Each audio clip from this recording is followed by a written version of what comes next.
제가 또 이분들을 이 앞으로 모신 이유가 또 하나 있습니다. 그게 뭐냐면 지난주에 우리 이 새가족팀에서 MT를 했었어요. MT를 했었는데 그때의 기질 테스트를 했었습니다. 이 기질 테스트는요, 의학의 아버지라고 부르는 그 히포크라테스가 있죠. 히포크라테스가 사람의 성격을 다혈질, 담즙질, 우울질, 점액질로 이렇게 4가지 유형으로 구분을 했습니다. 그런데 이 MT 때 사진을 보니까 페북에서 그걸 하는 사진을 제가 보게 됐어요. 그래서 이거다. 그래서 오늘 말씀을 나누기 전에 이 성격의 유형을 조금 우리가 알고 말씀을 나누면 좋을 것 같아서 제가 부탁을 좀 했습니다. 나와줘서 좀 소개 좀 해주십시오. 이 중에는 이 모든 성격이 다 들어있더라고요. 그래서 참 다양한 공동체구나 라는 것을 다시 한번 느끼게 되었습니다. 우리 그 유진자매, 예, 다혈질 한번 소개 좀 해주시겠어요? 네, 다혈질 소개해 드릴게요. 저희 리더 중에 효군이 오빠와 그리고 우리 환희 그리고 저까지 다 다혈질인데요. 다혈질의 특징은 이제 사람을 좋아하고 인간관계 중심인 사람들이에요. 사람들한테 사랑받는 걸 좋아하고 사랑을 주는 걸 좋아하고 또 축복하고 표현하는 걸 잘하는 사람들이에요. 그리고 자신의 의견이나 뭐 이런 생각들을 잘 드러내는 사람들이고 그리고 막 퍼주는 거를 좋아하는 사람들, 이런 사람들이 다혈질입니다. 그리고 요 하나님과의 관계 중에서는 이제 찬양을 이제 막 열심히 하다가 말씀만 시작하면은 바로 계속 졸는 사람들, 이런 사람들이 다혈질이 이런 기질이 가지고 있고요. 그리고 예. 열정적이기 때문에 부흥 집회나 이런 그 집회 같은 열정적인 분위기에 잘 반응하는 사람들이 다혈질입니다. 아마 이렇게 얘기 들으면서도 이런 사람이 나구나 라는 그런 생각을 할 사람들이 있을 것 같아요. 이런 사람들은 아주 대인관계가 아주 원만합니다. 그런데 신앙생활 할 때요, 유혹에 약해요. 그래가지고 이런저런 유혹이 오면은 금방 그쪽으로 확 갑니다. 그리고 가끔씩 이 분노가 폭발할 때가 있습니다. 확 한번 일어날 때 있거든요. 이럴 땐 옆에 있는 분들 그냥 피하세요. 예. 효군이가 만약에 그러면 그냥 저한테 도망오세요. 그럼 제가 대신 효군이한테 맞아야지 뭐. 어떻게 하겠습니까? 예. 담즙질은 어때요? 네, 담즙질은 우리 리더 중에서 미애 언니가 담즙질인데, 이건 담즙질은 대부분 보면은 카리스마가 있는 리더들이 대부분 담즙질이에요. 저희 교회 보면은 여기 아름이 언니 또 담즙질 경향 있고, 다음에 민정이 언니 또 담즙질 기질이 있는 걸로 보이는데, 이제 요 담즙질들을 이제 한마디로 그냥 저희들이 주위에 따르는 이제 분들이 그냥 섬기는 게 최고인 거예요. 그리고 리똥이 최고다 뭐 이렇게 인정해 주는 게 최고고, 그런 다음에 요 담즙질들은 목표 성취 욕구가 되게 강한 담즙질들이에요. 그래서 한 목표를 정하면은 그것을 향해 달려갈 때 다른 어떤 것도 보지 않고 그 목표만 향해서 달려가는 경우가 많아요. 근데 이제 그 목표를 향해 달려갈 때는 이제 사람들이 주위에 많이 필요하는데, 그 사람들을 이제 잘 그 위치에 배정시키는 역할도 잘하고, 사람을 잘 다루는 역할도 잘하고, 교제술도 좀 뛰어나고, 이제 그런 카리스마 있는 리더들이 대부분 담즙질 경향이고, 하나님과의 관계에서는 이제 자기가 너무 강하기 때문에 좀 이제 강한 하나님을 만나기를 원하고, 그리고 잘 하나님한테 잘 회개하거나 좀 굽히질 못하는 경향이 좀 있는 걸로 나와 있습니다. 예. 그래서 성격이 조금 오만할 수도 있고요. 화를 좀 잘 내고 성급합니다. 무슨 일을 할 때 빨리빨리 해서 무슨 일을 이루어야지, 그러지 않으면 답답해해요.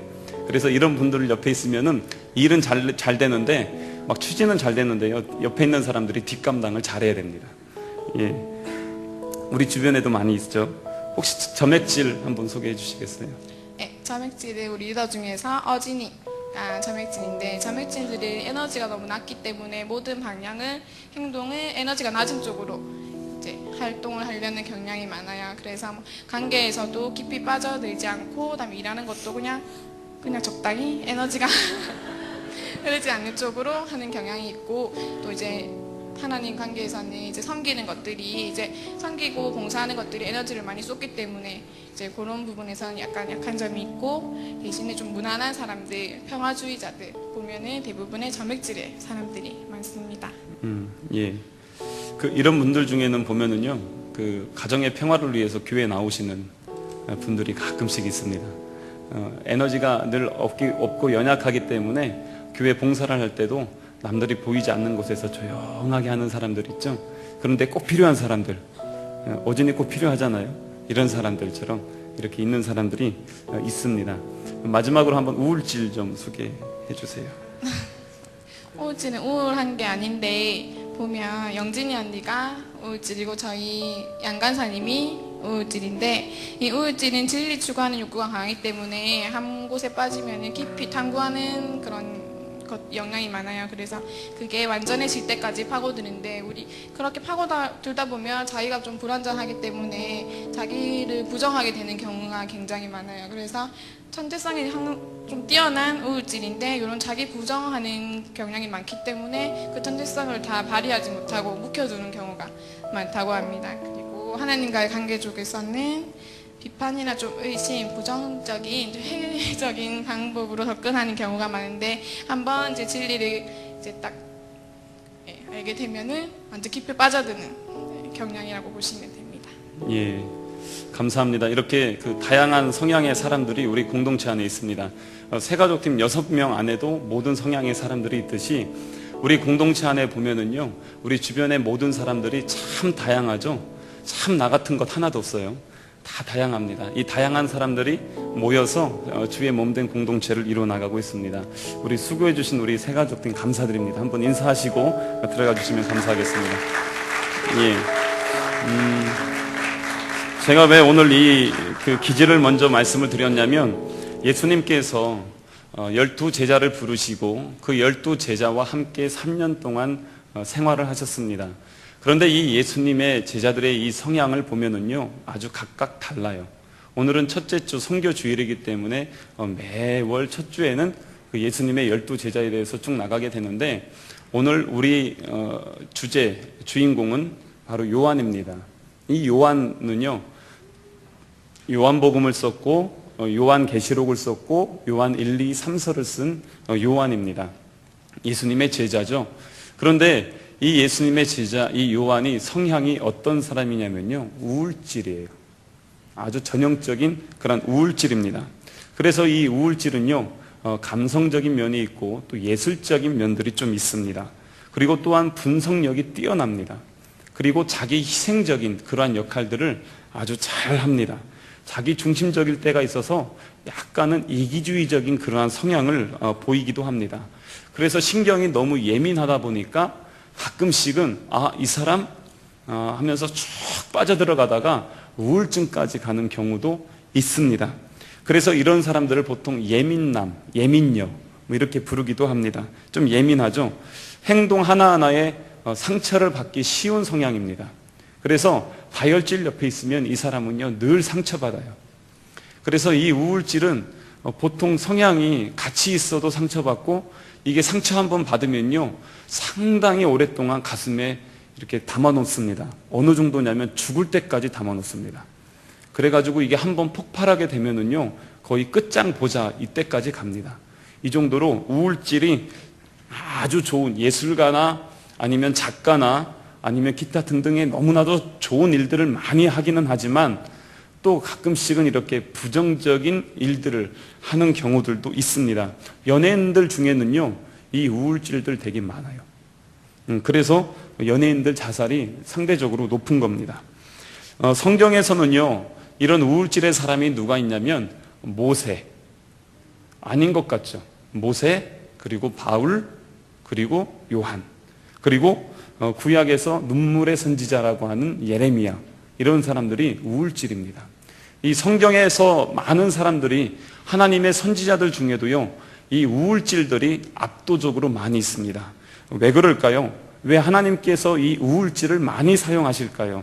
그 이유가 있습니다. 왜냐하면 이 우울질은요, 자기 주장을 잘 하지 않습니다. 시키면요, 시키는 대로 합니다. 그 이상 벗어나질 않습니다. 예를 들어서 저번 달에 우리가 함께 나누었던 베드로 있죠? 베드로는 다혈질입니다. 이 다혈질이다 보니까 생각보다 말이 앞서고요, 말보다 행동이 앞섭니다. 주님께서 말하기 전에 자기가 먼저 달려가 버려요. 그래가지고 늘 실수하고 실패의 자리에서 하나님 앞에, 예수님한테 막 혼나요. 너 그러지 말랬잖아 하면서 막 혼냅니다. 그러면서 다듬어졌던 게 이 베드로였습니다. 그런데 이 우울질인 요한은요, 그렇지 않습니다. 예수님께서 말씀하시면 그거 하나를 지키기 위해서 평생 동안 그것 붙잡고 살아갑니다. 소심하고 조심스럽고 신중한 그러한 성격이죠. 그렇기 때문에 순종을 잘합니다. 그래서 우리 하나님께서 이렇게 순종 잘하는 사람을 씁니다. 예를 들어서 그 요나 있죠. 요나는요, 하나님이 어디로 가라고 했죠? 니느웨로 가라고 하니까 다시스로 도망가요. 이런 사람은 절대적으로 이 우울질이 아닙니다. 점액질이나 다혈질입니다. 막 하나님한테 막 성질 부리잖아요. 막 이러는 사람들이 있습니다. 참 다양한 사람들을 우리 하나님께서 부르십니다. 또한 이 우울질들은요, 앞에서 일을 하는 것보다는 뒤에서 돕는 일들을 아주 잘합니다. 그래서 하나님께서 이 일을 이렇게 했으면 좋겠다라고 하면요, 그것을 아무 말 없이 옆에서 뒤에서 조용하게, 공동체에서도 이런 사람들이 있죠. 우리 주변에서도 이렇게 뒤에서 말없이 묵묵히 희생하면서 함께 해나가는 그러한 사람들이 있습니다. 이런 사람들이 자주 고백하는 게 있어요. 주님, 나는 가리워 주시고 주님만 드러나게 해주세요. 이렇게 고백을 합니다. 멋지죠? 이 우울질들은요, 이 고백하는 것도 참 그렇습니다. 그래서 요한복음 21장에 보면 우리 수련회 때 첫날 말씀했던 그 내용이었는데, 예수님께서 오셨잖아요. 제일 먼저 알아본 사람이 누구냐면 요한이었습니다. 제일 먼저 알아봤는데, 알아보고 나서 예수님에게 달려나간 사람은 누구였냐면 베드로였습니다. 뭐냐면 요한이요, 야, 예수님이다 먼저 알아봤어요. 감성적이고 느낌으로 딱 안 거예요. 그런 다음에 자기가 아니라 리더였던, 수제자였던 베드로에게 야, 예수님이야 라고 하니까 이 덤벙대는 다혈질 이 베드로는요, 그 자리에서 그냥 옷 입고 바로 바다로 뛰어 들어가서 예수님에게 갑니다. 이 성격이 달라요. 이게 바로 이 우울질의 특징입니다. 또 이 사람들은요, 아주 기록을 잘합니다. 어느 정도냐면은 되게 훌륭한 저술가나 예술가들이 이 우울질에 많다고 했잖아요. 이 다혈질이나 점액질 같은 경우는 학교에서 수업을 할 때 보면은 누군가 적겠지, 나중에 보면 돼, 이렇게 생각하는 사람들이에요. 그래서 우리 이 구역장 공부를 할 때도요, 어떤 사람은 내내 막 다 씁니다. 쓰면서 목사님이 이럴 땐 이런 말 했어, 뭐 하품했어, 이럴 땐 웃겼어, 막 이런 것까지 막 다 적거든요. 그랬는데 그렇지 않은 이 다혈질이나 점액질 같은 사람들은요, 딴 사람들 하면 야, 그거 복사해줘, 그럽니다. 이런 사람들이에요. 아주 다양하죠. 그런데 이 사람들은 이렇게 아주 기록을 잘해요. 그래서 모세는요, 모세 오경을 쓸 수 있었습니다. 그리고 이 바울도 서신서를 그렇게 많이 쓸 수 있었던 것이 우울질이었기 때문에 쓸 수가 있었습니다. 또 하나, 이 요한복음 보세요. 요한복음은요, 21장까지 있습니다. 사복음서 중에서 제일 길고요, 이 내용이 길어요. 그리고 요한 1, 2, 3서가 있고, 그 다음에 요한계시록도 22장까지 있습니다. 하나님께서 환상을 보여주셨는데 그것을 다 쓴 거예요. 기가 막히죠? 이거 다 쓸 수 있는 것, 이거 베드로는 절대 못합니다. 베드로는요, 예수님과 내내 같이 다니고 제일 표적도 많이 보고 대화도 많이 했거든요. 그런데 베드로 전후서 합해서 8장입니다. 베드로전서 5장, 베드로후서 3장, 8절이에요. 이게 베드로입니다. 그래서 이런 사람들은요, 요약해서 딱 적고 끝. 그리고 나서 이 베드로는 십자가에 달릴 때도 코바디스 하면서 저번 달 나눴잖아요. 그렇게 하고 나서 가서 나는 똑같이 죽을 수 없어요. 그러고선 십자가 거꾸로 매달려 죽습니다. 이런 사람들이 다혈질이고, 이 우울질은 이렇게 갑니다. 다양한 성격이 있는데, 이 다양한 성격들을 보면은요, 모든 성격마다 장점이 있고 단점이 있어요. 여러분들 한 사람 한 사람을 다 봐도 우리 가운데는 장점이 있고 단점들이 있습니다. 이것은 연약한 부분도 있고 강한 부분도 있다는 것이죠. 그런데 우리 예수님께서는 참 연약한 사람들을 다 불렀어요. 직업도 그렇고 사회적 배경도 그렇고 혈기 있는 사람들까지 다 불렀습니다. 민족의 배반자인 그런 사람들까지, 세리마태까지 불러서 이 주님의 일들을 이루어 나가는데, 이 사람들을 다 불러 모아서 단점 투성이었던 이 사람들을 계속 다듬으시고 그 다음에 장점으로 변화시키셔서 하나님의 일들을 사용하시는 것을 볼 수가 있습니다. 그런데 가끔씩 아까 이 사람들이 보면은요, 가슴속에 담아놓겠다 한 번씩 폭발한다고 했잖아요. 그래서 이 야고보와 요한의 그 별명이 보아너게입니다. 이게 뭐냐면 우레의 아들, 천둥과 번개의 아들. 뭐냐면 예수님이 사마리아 지역을 지나가고 있는데 이 사람들이 글쎄 예수님을 믿지 않는 거예요. 그러니까 막 화가 나거든. 그래서 예수님, 이 자리에 그냥 천둥 번개를 쳐서 이 사람 다 쓸어버립시다. 막 이러는 거예요. 막 화가 나가지고 막 이런 식으로 하는 것이죠. 보복심이 강합니다. 그래서 이 사람들한테 상처를 주면은요, 그 사람들을, 우리는 다혈질, 점액질은 금방 잊어버리거든요. 근데 이 사람들은 끝까지 갖고 있습니다. 나중에 연애할 때 보면은요, 속에 있는 게 다 나옵니다. 그 옛날 언제부터 해서 지금까지 이렇게 했던 너 이랬지? 이러니까 넌 이런 사람이야 하면서 다 기록한 거 가지고 하나하나 끄집어요. 그런데 다혈질은요, 몰라요. 내가 언제 그랬지? 뭐 이렇게 얘기하는 것이 다혈질이고요. 이 두 사람이 연애하면 참 재밌습니다. 별일 다 생깁니다. 예, 그래요. 그런 것이 바로 이런 그 다혈질과 우울질과 각자 성향에 따라 다릅니다. 그래서 제가 전에도 한번 얘기했죠. 지 성질대로 믿는다고. 예수님을 믿을 때도 자기 성질대로 믿습니다. 그래서 이런 사람들은 깊이 하나님을 만나요. 우울질들은. 왜냐하면 말씀 속에서 기도하면서 막 이렇게 만나고요. 그리고 이 다혈질 같은 사람들은 밖에 나가야 됩니다. 막 놀자. 애들 막 다 모아다가 무엇인가 해야 되고 몸으로 막 움직이고 이렇게 했을 때 그때서 하나님의 사랑을 느낍니다. 그래서 어떤 사람들은 전통적인 예배에서 하나님을 만나는 사람이 있고 어떤 사람들은 산과 바다에 갔을 때 하나님을 만나는 사람들이 있어요. 그리고 어떤 사람들은 가만히 앉아서 묵상할 때 하나님을 만나는 사람이 있고 어떤 사람들 같은 경우는 뜨겁게 뛰면서 찬양하면서 그때 하나님을 경험하는 사람들이 있습니다. 이게 바로 다 지 성질대로 믿는 거예요. 그러면서 하나님 만나는 것이죠. 이렇게 우울하고 예민하고 이기적이고 화도 잘 내고 그래서 남들에게 상처를 잘 받는 이 성격, 이 우울질인 요한이 예수님을 만나고 나서 그의 삶이 완전히 변화됩니다. 변화된다는 것은 단점이 장점으로 변화되었다는 것이고요. 그 계기가 무엇이냐면 예수님을 만난 것이었습니다. 예수님을 만나고 그 사랑이 자기 마음속에 확 들어온 것이에요. 이 들어오고 나서는 이 사랑을 감당할 수가 없는 것이에요. 그래서 이 요한은요, 사랑의 사도, 아니면 자기가 이 요한복음에 쓸 때 뭐라고 하는지 아세요? 주의 사랑하는 제자, 이런 식으로 얘기를 합니다. 아니, 좀 푼수 같지 않아요? 자기 보고 자기가 글을 쓸 때 주의 사랑하는 제자라고 쓰는 사람이에요. 이 요한이 우리 주님은 나만 사랑해? 막 이러면서 맨날 그러는 것이에요. 이 정도로 사랑을 많이 받았다고 자랑하고 그걸 또 글에다가 쓰기도 합니다. 그러다 보니까 이 시샘도 많이 받았어요. 그래서 요한복음 아까 21장 있죠? 그 뒤에 예수님이 베드로랑 한참 만나서 너 나 사랑하니? 너 나 사랑해? 정말 나 사랑하니? 계속 물어봤을 때에 이제 예수님께서 앞으로 너는 사람 낚는 어부가 될 것이고 결국에 너는 순교하게 될 것이다 라고 거기에서 말씀해 줍니다. 말씀을 딱 들었는데 그래요, 나 이제 그럼 순교하겠습니다 라고 마음을 먹었어요. 요한복음 21장 뒤에 보면 바로 그 다음에 이 베드로가 갖고 있었던 궁금증이 하나 있었습니다. 그게 뭐냐면 주님, 나는 수제자인데 주님이 이 순교를 당할 것이라고 얘기했으니까 그러면은 쟤는 어떻게 됩니까? 하고 물어봅니다. 그 쟤가 누구냐면 요한입니다. 그럼 주님, 쟤는 어떻게 돼요? 그러니까 예수님이 야, 쟤는 상관 말고 너는 네 길이나 가. 딱 그럽니다.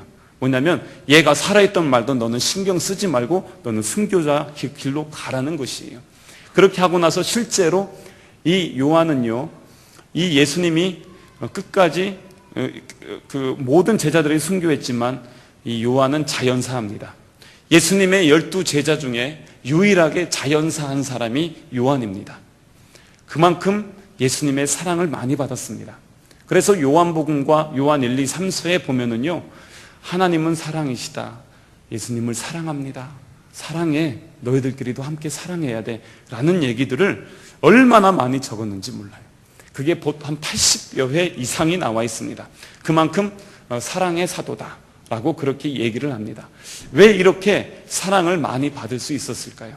그것은 자기가 그만큼 받아봤기 때문에 그렇습니다. 제가 사형제였거든요. 사형제인데 둘째예요. 우리 부모님이 사형제 중에 누구를 제일 많이 사랑하셨을 것 같아요? 여러분? 예? 누구일 것 같아요? 예, 보통 내리 사랑이라고 하죠. 부모 마음은요, 자연스럽게 밑에 있는 동생을 국리로 여기게 돼 있습니다. 그래서 할아버지들은요, 손주들을 그렇게 이뻐하십니다. 저희 아버지가 상당히 무뚝뚝한 분이셨거든요. 그런데 우리 손주를 떡 안겨드렸더니 그때부터 집에서 애들하고 같이 기어다니면서 노는 거예요. 내가 깜짝 놀랐어요. 아니, 저 사람이 이렇게, 우리 아버지인데 하여튼 그랬어요. 막 그래서 제가 막 깜짝 놀랐어요. 어떻게 저렇게 될 수 있지? 막 그랬는데, 왜냐하면 아이를 너무 사랑하니까 그런 것이에요. 그런데 이 요한은요, 그 예수님의 사랑을 진짜 진하게 받았습니다. 그래서 이 성경에 보면은 예수님이 함께 만찬을 나누거나 식사를 할 때 있죠. 감히 예수님인데 예수님 옆에 무릎에 배 가지고 누워서 밥 먹는 게 요한입니다. 상상 한번 해보세요. 딴 사람들 다 있어요. 수많은 사람들이 있어요. 예수님 주변에 얼마나 많은 사람들이 있어요. 그런데 거기에서 옆에 딱 붙어가지고 거기에서 이렇게 기대서 뭐 놀거나 예수님 하면서 막 이러고 있는 사람이 요한이에요. 그만큼 예수님의 사랑을 많이 받았습니다. 가끔씩 이렇게 보면은요, 제가 아들 둘을 키워보니까 아들 둘인데도 하는 행동이 달라요. 그래서 어떨 때는 얘가 이쁘고 어떨 땐 이 얘가 이뻐요. 우리 애들 없어야 되는데. 자, 가끔씩 들어와서. 하여튼 이래요. 그런데 무엇이냐면요, 부모는 이럴 때 얘가 이렇게 하면은 이쁘니까 그렇게 해주고 싶어요. 그런데 자꾸 그것을 표현하잖아요. 더 해주고 싶어요. 하나님 안에서는 다 어린아이잖아요. 그런데 내가 어떻게 예배할 때 그럴 수 있냐 하면서 경건하다는 것이 가만히 앉아있는 건 아닌데 우리는 이상하게 그렇게 해요. 그래서 경건하다는 것이 무뚝뚝하고 가만히 웃지도 않고 이러고 있어야 그게 경건한 것이라고 생각해서 딱 이러고 있는 것이죠. 딱 이러고 있으니까 베드로나 아니면 다른 제자들은 그러고 있었는데 이 요한만은 그러지 않는 거예요. 그냥 계속 옆에 가서. 그런데 이 사랑이 어디까지 가냐면요, 예수님이 십자가에 달리실 때까지 갑니다. 그래서 예수님이 십자가에 달려서 고난을 당하시고 죽임을 당하실 때에 그 자리에 끝까지 갔던 제자들, 모든 제자가 다 도망갔지만 유일하게 요한 혼자만 예수님의 십자가 밑에까지 갔습니다. 그래서 그 자리에서 요한아, 내 어머니다 라고 하면서 예수님의 육신의 어머니인 마리아를 부탁했던 게 요한입니다. 그래서 이 요한은요, 순종적이잖아요. 우울질이니까 끝까지 지키잖아요. 자기가 죽을 때까지, 어머니가 마리아가 돌아가실 때까지 보필했습니다. 끝까지. 그런데 왜 다른 사람들은 다 순교했는데 왜 이 요한은 순교하지 않았습니까? 라고 한다면요, 이미 예수님이 십자가에 달려 죽으실 때에 그의 정신과 영혼은 그 자리에 함께 매달렸다라고 얘기를 합니다. 그는 그 자리에서 예수님과 함께 죽은 것이에요. 그 자리에서 이미 나는 없는 것입니다. 순교자로 살아가는 거, 그래서 순교를 당하는 거 정말 가치 있을 수 있습니다. 하지만 살아남아서 순교자적 사명을 감당하는 것도 만만치는 않습니다. 그는 90세까지 살면서요, 수많은 고문을 당하고 고난을 당하고 유배까지 당하면서 하나님의 사역을 감당했습니다. 반모섬에 갔다가 다시 한번 이제는 이 에베소 교회로 와서 그 후유증으로 인해서 2년 후에 죽게 됩니다. 이게 바로 요한의 삶입니다. 이 요한은요, 사랑이 너무 많아서 그가 설교를 할 때 어떤 얘기들을 하냐면요, 오늘 보세요. 오늘 본문 보세요. 늘 이런 얘기입니다. 사랑하는 자들아, 우리가 서로 사랑해야 돼. 사랑은 하나님 앞에 속해 있어. 하나님이 얼마나 사랑이신지 아냐? 하면서 맨날 얘기하는 것이에요. 요한복음 3장 16절, 하나님이 세상을 이처럼 사랑하사 내가 너희 안에 거하고 너희가 내 안에 거하면 하나님의 사랑이다 하면서 맨날 이 얘기만, 설교할 때 맨날 사랑하는 거예요. 그러니까 전승에 의하면 예수님의 그 요한의 제자들이, 스승님, 오늘은 설교하실 때 사랑에 대한 얘기 말고 다른 얘기 좀 한번 해 주십시오, 이렇게 부탁을 했대요. 그러니까 이 요한이 다시 얘기하는 게, 야 얘들아, 그 예수님은 있지, 사랑이야. 예수님은 진짜 사랑이야. 딴 거 없어. 그리고선 또 사랑의 얘기를 했다고 합니다. 우리 많이 부르는 찬양 있죠. 사랑하는 자들아, 우리가 서로 사랑하자. 사랑은 하나님께 속한 것이니. 예, 이게 바로 여기에서 나온 것이죠. 오늘 말씀, 사랑하는 자들아 우리가 서로 사랑하자, 사랑은 하나님께 속해 있다 라고 하면서 그렇게 얘기를 하는 것입니다. 그 완전하신 사랑, 그 무한하신 사랑이 그의 마음속에 있기 때문에 그렇게 고백을 할 수 있는 것입니다. 여러분, 예수님 사랑하세요? 예? 정말 예수님 사랑하세요? 아마 여러분들이 고백하는 수위가 다를 수 있습니다. 서로서로. 아마 이 네 가지 성향에 따라서 달라질 수 있고요. 우울질 말고 다혈질이나 점액질은요, 자기 의의가 강합니다. 자기 색깔이 강하고 자기 주장이 강해요. 그래서 하나님 만날 때도요, 세게 만납니다. 세게 안 만나면 꺾질 않습니다. 그래가지고 한번 확실하게 뒤집어져야 됩니다. 그리고 그 충격이 나중에는요, 계속 크게 와야 하나님 앞에 순종하고 굴복합니다. 그런데 이 요한은요, 늘 순간순간 자연스럽게 하나님을 고백해요. 주님 사랑합니다. 새벽에 끊이지 않고 이 자리에 나와서 기도하시는 분들이 있어요. 그분들 보면은요, 늘 평생 주님 사랑해요 하면서 그렇게 막 기도하시는 분들이 있어요. 왜 그렇겠습니까? 바로 그 사랑이 너무나 커서 그런 것이죠. 그 사랑이 속에 녹아 있으니까. 그러기 때문에 고백할 수 있는 것입니다. 그래서 그를 사랑의 사도, 자기가 자기 이름을 쓸 때도 주의 사랑을 입은 제자라고 그렇게 얘기를 하는 것입니다. 여러분, 이 특혜는 요한만 누릴 수 있는 것이 아닙니다. 요한만 누릴 수 있는 것이 아니라 예수님을 사랑합니다 라고 고백하는 그 사람들에게 우리 예수님께서 그 사랑을 부어주십니다. 우리 가운데는요, 너무나 다양한 사람들이 있습니다.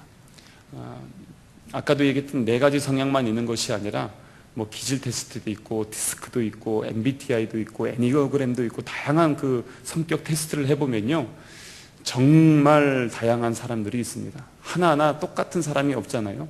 하지만 그런 사람들이 만나서 우리의 단점들끼리만 부딪힌다고 한번 해보세요. 그럼 공동체가 되겠어요? 그런데 왜 우리 이 공동체는 계속 부흥하고, 왜 계속 밝고 환하고 사랑이 넘칠까요? 왜 그렇겠습니까? 우리 공동체 안에 있는 단점들을 우리 주님께서 계속 깎아주시는 것이에요. 물론 연약함이 보이기도 합니다. 그렇지만 그러한 부분들을 깎아주시고 우리 하나님께서 계속적으로 장점을 부각시켜 주시는 것입니다. 이것을 뭐냐면 사랑을 부어주시고 우리를 다듬어 주시고 참아주시고 인자를 베풀어 주시고 그러면서 우리를 세워주시고 또 잘못하면 끝까지 참아주시고 또 안아주시고 또 부족하면 채워주시고 이렇게 하시면서 우리를 인도해 가시는 것입니다. 그렇기 때문에 우리 공동체가 예전사로 주님의 제자 되어서 그리스도의 몸된 사랑을 나누는 그러한 공동체가 될 수 있었던 것입니다. 여러분, 오늘은 선교 주일이고 저녁에는 부흥회가 있습니다. 그 사랑과 여러 가지 우리의 여러 가지 기질들과 그리고 상황과 환경들이 있을 텐데 그 모든 것들 가운데에 우리가 가장 우선되어져야 될 것, 그것은 우리의 이 모습을 알고요, 하나님 앞에 그것을 온전히 내어 드리는 것입니다. 요한은 자기의 있는 모습 그대로 주님 앞에 드렸고 다른 제자들도 예수님 앞에 자기의 모습을 그대로 온전히 드렸기 때문에 예수님께서 그들을 사용해 주셨습니다. 이 요한만 빼고 나머지 모든 제자들이 결정적으로 변하게 된 그 원인, 그들이 순교자의 사명을 감당하며 달려갈 수 있었던 그 원인, 그거 하나는 뭐냐면 바로 예수님의 사랑이고 예수님의 사랑을 통해서 부어주셨던 성령의 기름 부으심이었습니다. 감사하게도 이번에 주제가 성령이 해답입니다. 성령이 해답입니다. 성령께서 역사하시는 그 현장에 여러분들이 함께 와서 귀한 은혜와 사랑을 나눌 수 있는 우리 모두가 되기를 주님의 이름으로 축원합니다. 함께 기도하시겠습니다. 사랑의 주님, 너무나도 많은 다양한 사람들이 우리 공동체 가운데 있지만 이 다양한 사람들을 통해서 하나님의 귀한 뜻을 이루어 나가고 또한 우리 하나님의 나라를 세워주심에 감사를 드립니다. 우리 예전사가 이제는 새로운 학기를 맞이하면서 더 더욱더 우리 하나님 앞에 우리의 연약한 모습들이 다듬어지고 우리 가운데 있는 새로운 기질들이 개발되어져서 하나님의 사랑을 알고 또한 성령의 기름 부으심으로 온전한 회복과 치유와 또한 주님 주신 사명을 감당할 수 있도록 크신 은혜를 베풀어 주시옵소서. 예수님 이름으로 기도합니다. 아멘. 우리의 모든 삶을 인도하신 우리 하나님 감사드립니다. 우리 사랑하는 예전사가 우리의 각자의 단점들과 모난 점들이 있지만 그럼에도 불구하고 우리 하나님께서 우리를 사용하여 주셔서 우리의 연약한 부분들을 장점으로 변화시켜 주시고 거기에 성령의 기름을 부어 주셔서 온전한 새 사람으로 하나님의 일꾼으로 그리스도의 군사로 예수 전하는 사람으로 우리를 세워주셨음에 주님 감사를 드립니다. 하나님, 여전히 우리 가운데 부족한 모습이 있는 것 인정합니다. 그렇기 때문에 더욱더 성령님을 붙잡고 의지하며 주님 앞에 나아가오니 우리를 인도하여 주시고 온전하게 우리 주님의 일꾼 될 수 있도록 우리를 새롭게 변화시켜 주시옵소서. 매일매일의 순간순간마다 또한 삶의 자리에서 하나님의 사람으로 예수 그리스도를 증거하는 귀한 우리 주님의 자녀들 되길 원합니다. 하나님이 바라보시는 곳, 하나님이 바라보시는 땅, 하나님의 마음을 품고 하나님과 함께 나아가길 원합니다. 주님의 손이 되길 원하고 주님의 발이 되길 원하며 귀한 선교 예물을 드렸습니다. 또한 우리의 마음이 달려가고 함께 귀한 일들을 감당하길 소망합니다.